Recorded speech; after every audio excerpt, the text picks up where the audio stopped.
ओम नमः शिवाय। नमस्कार दोस्तों, आप सभी का स्वागत है हमारे यूट्यूब चैनल पावरफुल हिंदू धर्म में।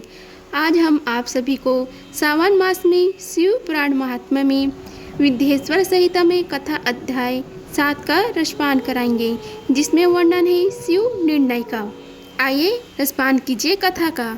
महादेव जी बोले, हे पुत्रों, मैं जानता हूँ कि तुम ब्रह्मा और विष्णु के परस्पर युद्ध से बहुत ही दुखी हो। तुम डरो मत, मैं अपने गढ़ों के साथ तुम्हारे साथ चलता हूँ। तब भगवान शिव अपने नंदी पर अड़ूर हो देवताओं सहित युद्ध स्थल की ओर चल दिए। वहाँ छिपकर वे ब्रह्मा विष्णु की युद्ध को देखने लगे।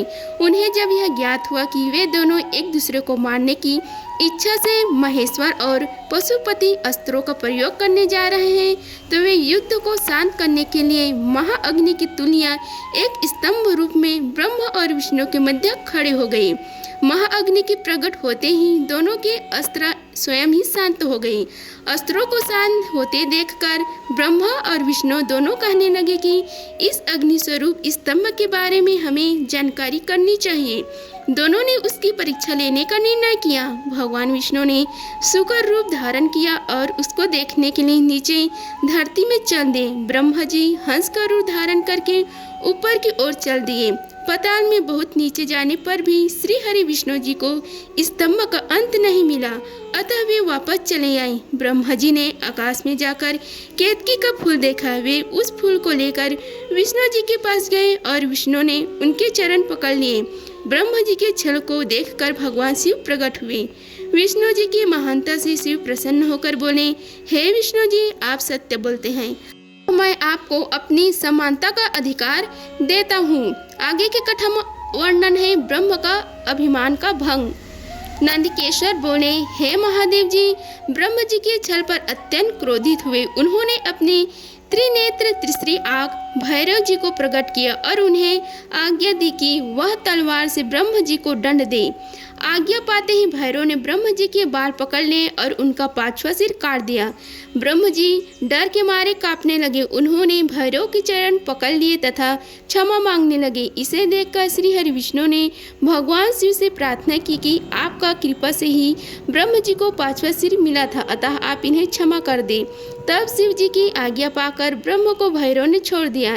शिव जी ने कहा, तुमने प्रतिष्ठा ईश्वर तत्व को दिखाने के लिए छल किया है, इसलिए मैं तुम्हें शाप देता हूँ कि तुम सत्कार, स्थान व उत्सव से विहीन रहोगे। ब्रह्म जी को अपनी गलती का पछतावा हो चुका था। उन्होंने भगवान शिव के चरण पकड़कर क्षमा मांगी और निवेदन किया कि वे उनका पांचवा सिर पुनः प्रदान करें। महादेव जी ने कहा, जगत की स्थिति को बिगाड़ने से बचाने के लिए पापी को दंड अवश्य देना चाहिए ताकि लोक मर्यादा बनी रहे। मैं तुम्हें वरदान देता हूँ कि तुम गणों के आचार्य कहलाओगे, हमारे बिना यज्ञ पूर्ण न होंगे। फिर उन्होंने केतकी के पुष्प से कहा, अरे दुष्ट केतकी पुष्प, अब तुम मेरी पूजा के अयोग्य रहेगी। तब केतकी पुष्प बहुत दुखी हुआ और उसके चरणों में गिरकर माफी मांगने लगा। तब महादेव जी ने कहा, मेरा वचन तो झूठ नहीं हो सकता, इसलिए तू मेरे भक्तों के योग्य हो गई। इस प्रकार से तेरी जन्म सफल हो जाएगा। आगे की कथा में वर्णन है लिंग पूजन का महत्व। नंदकेश्वर कहते हैं कि ब्रह्मा और विष्णु भगवान शिव को प्रणाम कर चुपचाप उनके दाएं बाएं भाग में खड़े हो गए। उन्होंने पूजनीय महादेव जी को श्रेष्ठ आसन पर बैठाकर पवित्र वस्तु से उनका पूजन किया। दीर्घ काल तक स्थिर रहने वाली वस्तुओं को पुष्प वस्तु तथा अल्पकाल के मिटाने वाली वस्तुओं को प्रकृति वस्तु कहते हैं। हार, नुपुर, कियूर, किरीट, मणिमय कुंडल, यज्ञोपवीत, उत्तरे वस्त्र, पुष्पमाला, रेशमी वस्त्र, हार, मुद्रिका, पुष्प, तांबूल, कपूर, चंदन एवं अंगारू का अनुलोक, धूप, दीप, श्वेत छत्र, व्यंजन, ध्वजा, चवर तथा अनेक दिव्य उपहारों द्वारा जिनका वैभव वाणी और मन की पहुँच से परे था, जो केवल परमात्मा के योग्य थे, उसने ब्रह्मा और विष्णु ने अपनी स्वामी महेश्वर का पूजन किया। इससे प्रसन्न होकर भगवान शिव ने दोनों देवताओं से मुस्कुराकर कहा, हे पुत्रों, आज तुम्हारे द्वारा की गई पूजा से मैं बहुत प्रसन्न हूँ, इसलिए इसी कारण यह दिन परम पवित्र और महान होगा।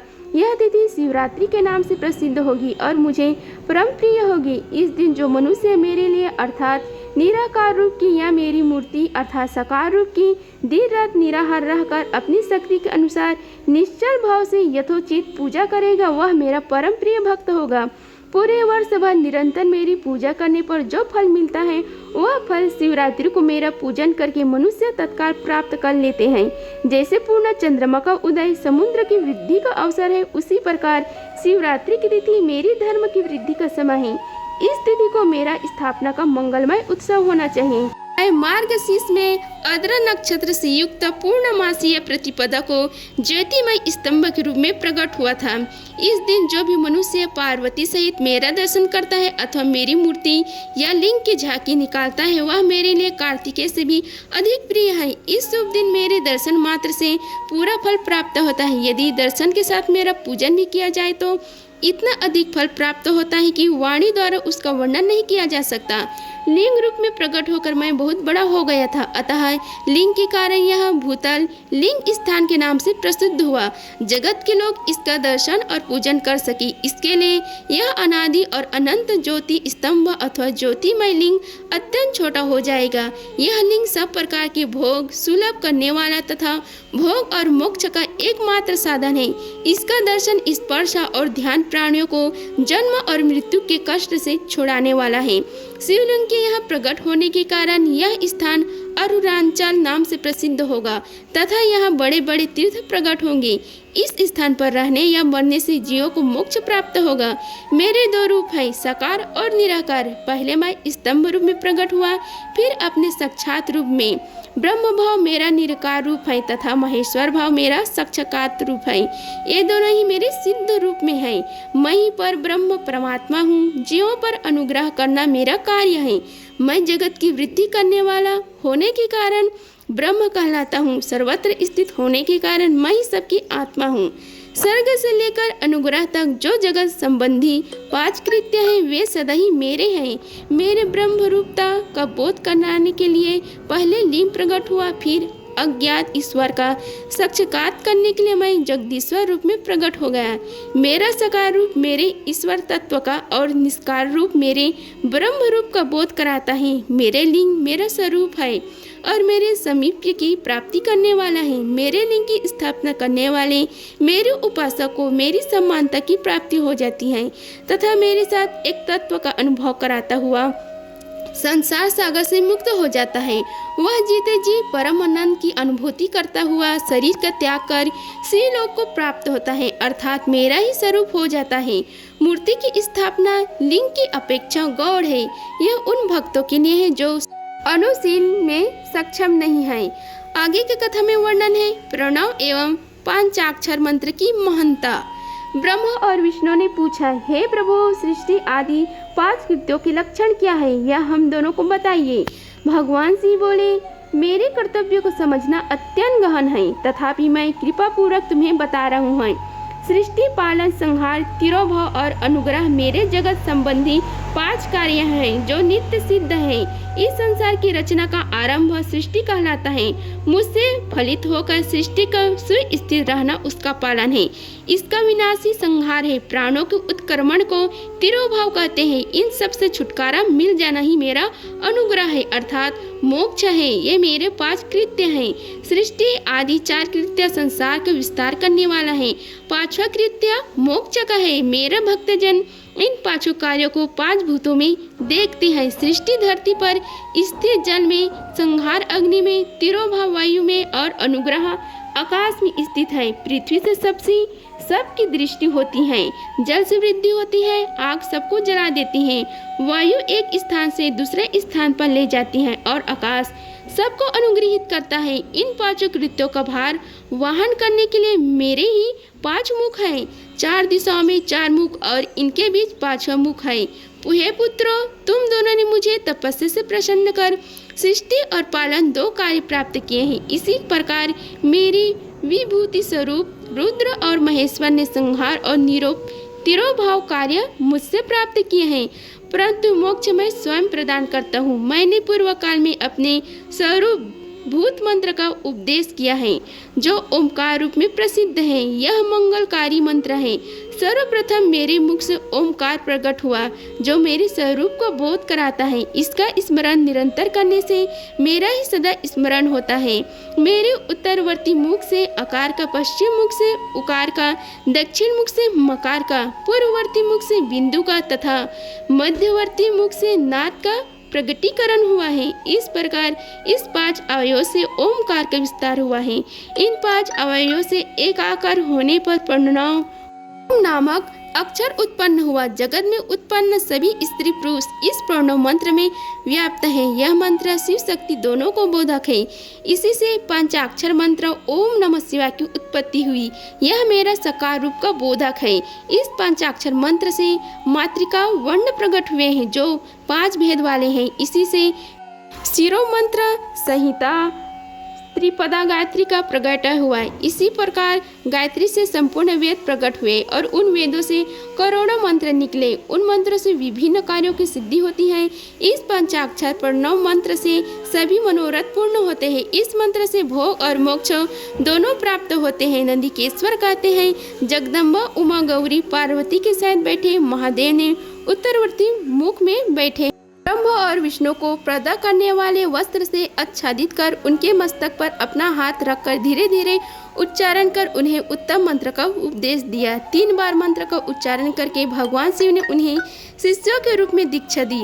गुरु दक्षिणा के रूप में दोनों ने अपने आप को समर्पित करते हुए दोनों हाथ जोड़कर उनके समीप खड़े हो गुरु भगवान शिव की इस प्रकार स्तुति करने लगे। ब्रह्मा विष्णु बोले, हे प्रभु, आपके सत्कार और निराकार 2 रूप हैं। आप तेज से प्रकाशित हैं। आप सबके स्वामी हैं। आप सर्व आत्मा को नमस्कार है। आप प्रणव मंत्र के बताने वाले हैं तथा आप ही प्रणव लिंग वाले हैं। सृष्टि, पालन, संहार, तिरोभाव और अनुग्रह आदि आपके ही कार्य हैं। आपके 5 मुख हैं। आप ही परमेश्वर हैं। आप सबकी आत्मा हैं, ब्रह्म हैं। आपके गुण और शक्तियाँ अनंत हैं। हम आपको नमस्कार करते हैं। इन भक्तों से स्तुति करते हुए गुरु महेश्वर को प्रसन्न कर वह और विष्णु ने उनके चरण को प्रणाम किया। महेश्वर बोले, आद्रा नक्षत्र में चतुर्दशी को यदि इस प्रणव मंत्र का जप किया जाए तो यह अक्षय फल देने वाला है। सूर्य की क्रांति में महाआद्रा नक्षत्र में एक बार किया प्रणव जाप करोड़ों गुना जप का फल देता है। मृगशिरा नक्षत्र का अंतिम भाग तथा पूर्ण वसु का शुरू का भाग पूजा, होम और तर्पण के लिए सदा आद्रा के समान ही है। मेरे लिंग का दर्शन प्रातः काल अर्थात मध्याह्न से पूर्व काल में करना चाहिए। मेरे दर्शन पूजन के लिए चतुर्दशी तिथि उत्तम है। पूजा करने वाले के लिए मेरी मूर्ति और लिंग दोनों समान हैं। फिर भी मूर्ति के उपेक्षा लिंग का स्थान ऊंचा है। इसलिए मनुष्यों की शिवलिंग का ही पूजन करना चाहिए। लिंग का ओम मंत्र से और मूर्ति का पंचाक्षर मंत्र से पूजन करना चाहिए। शिवलिंग की स्वयं स्थापना करके या दूसरे से स्थापना करवाकर उत्तम द्रव्य से पूजा करने से मेरा पद सुलभ होता है। इस प्रकार दोनों शिष्य को उपदेश देकर भगवान शिव अंतर ध्यान हो गए। अगर आप सभी को हमारी वीडियो पसंद आई होगी तो वीडियो को लाइक कीजिए, चैनल को सब्सक्राइब कीजिए और कमेंट बॉक्स में ओम नमः शिवाय लिखिए। धन्यवाद। मिलते हैं अगले वीडियो में। तब तक के लिए हर हर महादेव।